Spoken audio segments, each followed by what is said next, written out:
I will start off with a statement on Cameroon. The Secretary General has taken note of the announcement of the results of the presidential elections held in Cameroon on October 12th. He is deeply concerned by the post-electoral violence and the reports of excessive use of force that we've seen. He deplores the loss of life and injuries among both protesters and security forces and extends his condolences to the families of the victims. He calls for a thorough and impartial investigation into these. Ladies and gentlemen, welcome to Intervlog, where Africa speaks, where facts breathe, and where every headline is treated not as noise, but as a story that shapes tomorrow. Today, our eyes turn toward Cameroon, a Central African nation once hailed for its stability, now finding itself at a delicate crossroads.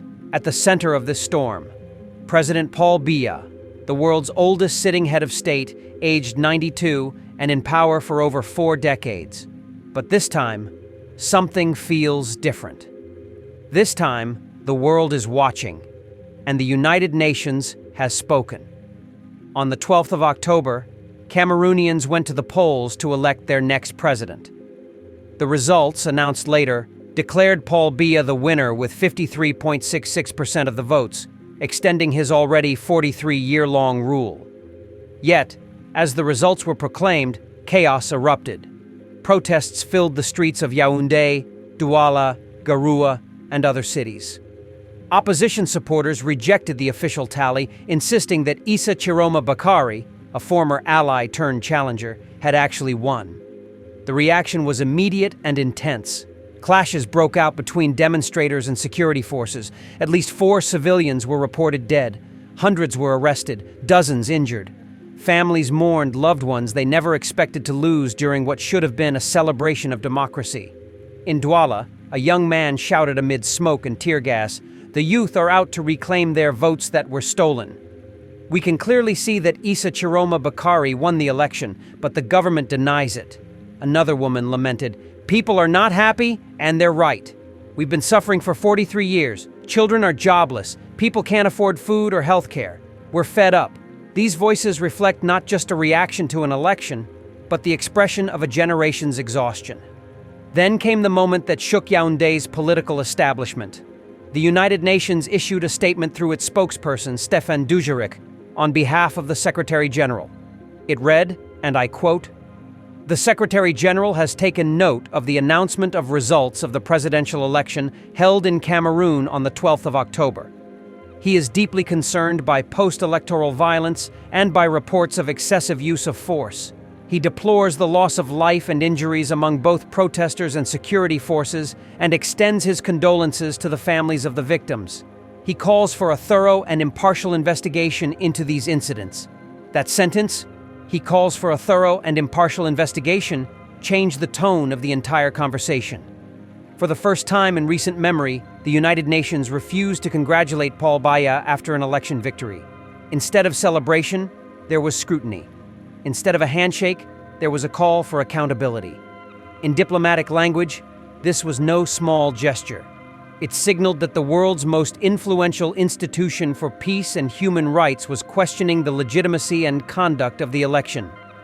Paul Biya, born in 1933, has governed Cameroon since 1982. He has survived political transitions, regional uprisings, and even the turbulence of the Cold War.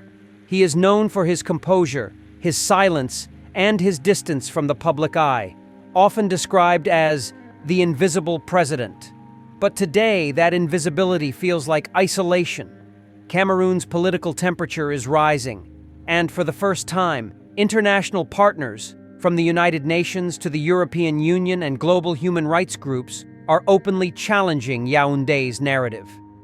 Human Rights Watch, Amnesty International, and several African civil rights organizations have all documented what they describe as excessive use of force against demonstrators. In many cities, protesters say their only crime was speaking out.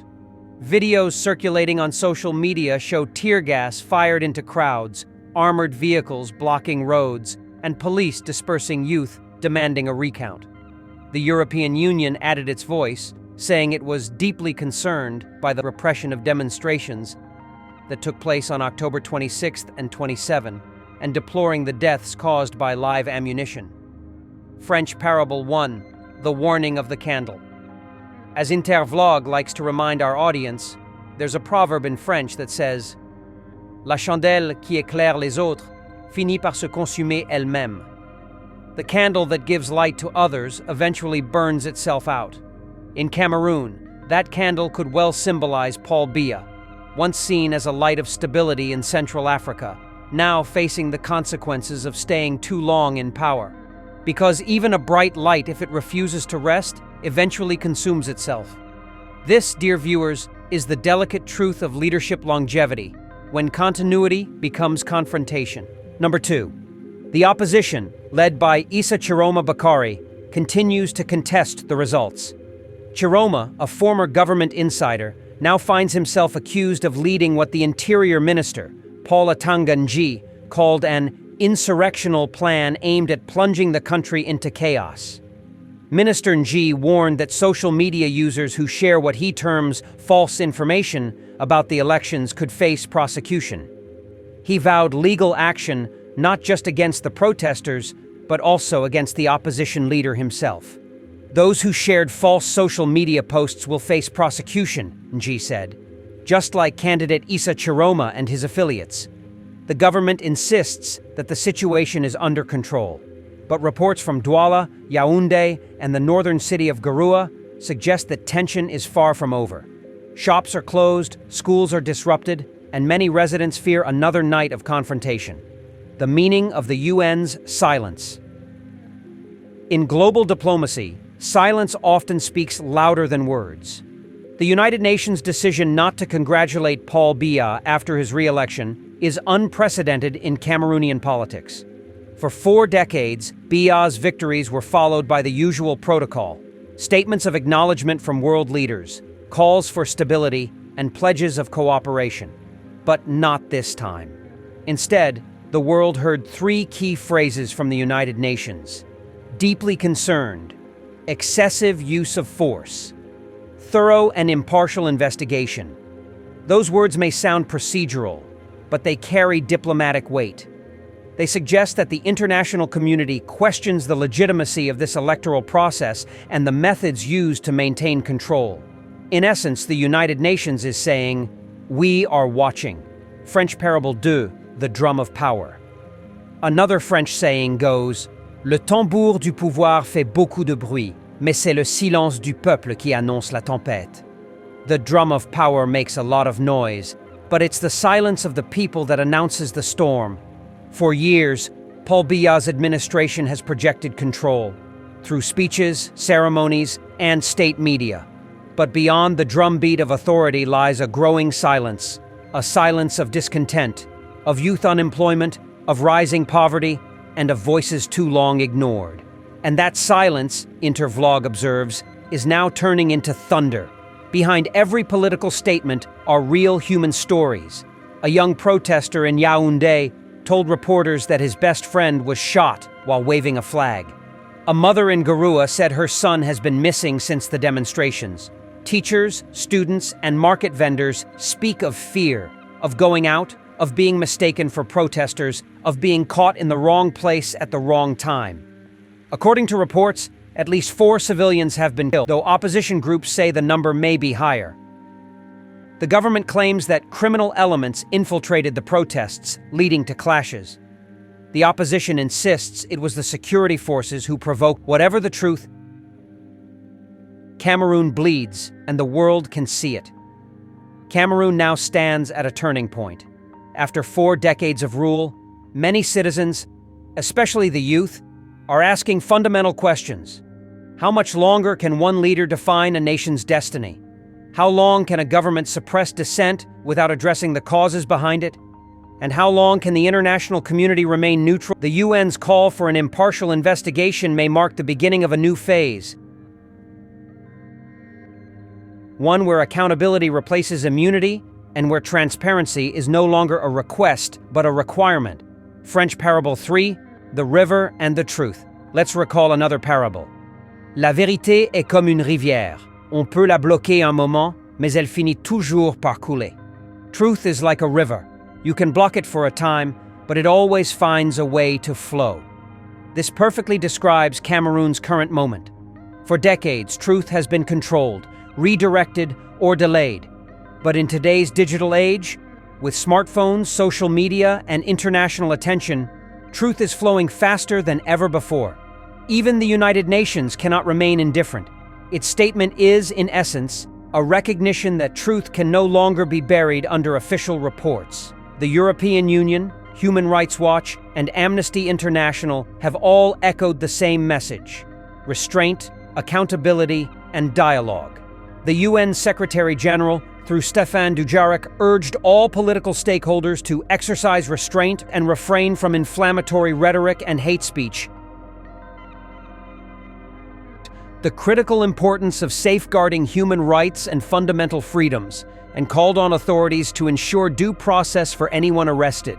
He also encouraged inclusive dialogue to address grievances, preserve national unity and stability, and resolve disputes through legal and peaceful means. That language, often used in fragile democracies, signals a growing international impatience with the cycle of elections followed by repression. French parable 4, The Tree and the Wind. There's a saying in Africa, "Quand le vent se lève, même les arbres les plus forts plient." When the wind rises, even the strongest trees bend. For 43 years, Paul Biya's rule seemed unshakable. But today, the wind of change, powered by youth frustration, digital awareness, and international scrutiny, is blowing hard across Cameroon. The question is, will the government bend or will it break? Voices from the street. From Douala to Yaoundé, the message is consistent. People want dignity, not domination. One protester said, "We are not enemies of the state. We are the children of the same soil asking for fairness." Another added, "We voted. We waited. We hoped." And now we are being punished for believing these words cut deep because they represent more than opposition rhetoric. They represent a collective yearning for justice and renewal. The United Nations' next step. Diplomatically, the UN's next move will be critical. A thorough and impartial investigation could mean sending observers, demanding access to evidence, or partnering with regional organizations like the African Union or ECOWAS. If such an investigation proceeds, it could expose not only what happened during the election, but also deeper systemic issues: electoral manipulation, censorship, and the use of state machinery to control outcomes. This could become Paul Biya's greatest political test yet: the broader message to Africa. Across Africa, this story resonates. From Zimbabwe to Chad, from Sudan to Gabon, the question of electoral integrity and leadership longevity continues to define political transitions. Cameroon's crisis is not isolated. It is part of a broader continental conversation about what democracy means in the 21st century.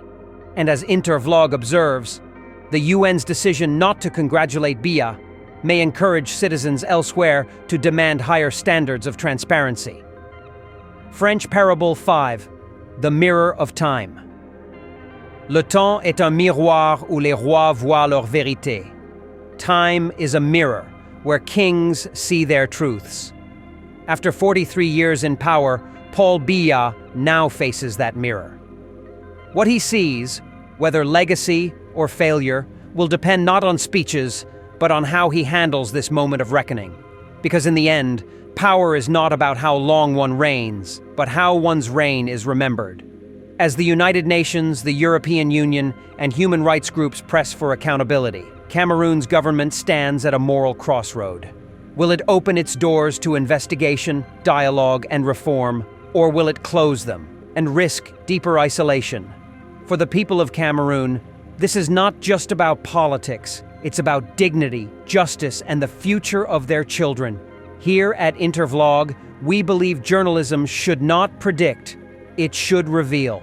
And what we see today in Cameroon is revelation after revelation. The old guard faces new realities. The silent are speaking, and the world, for once, is listening. As the French say, l'histoire ne ment jamais. History never lies.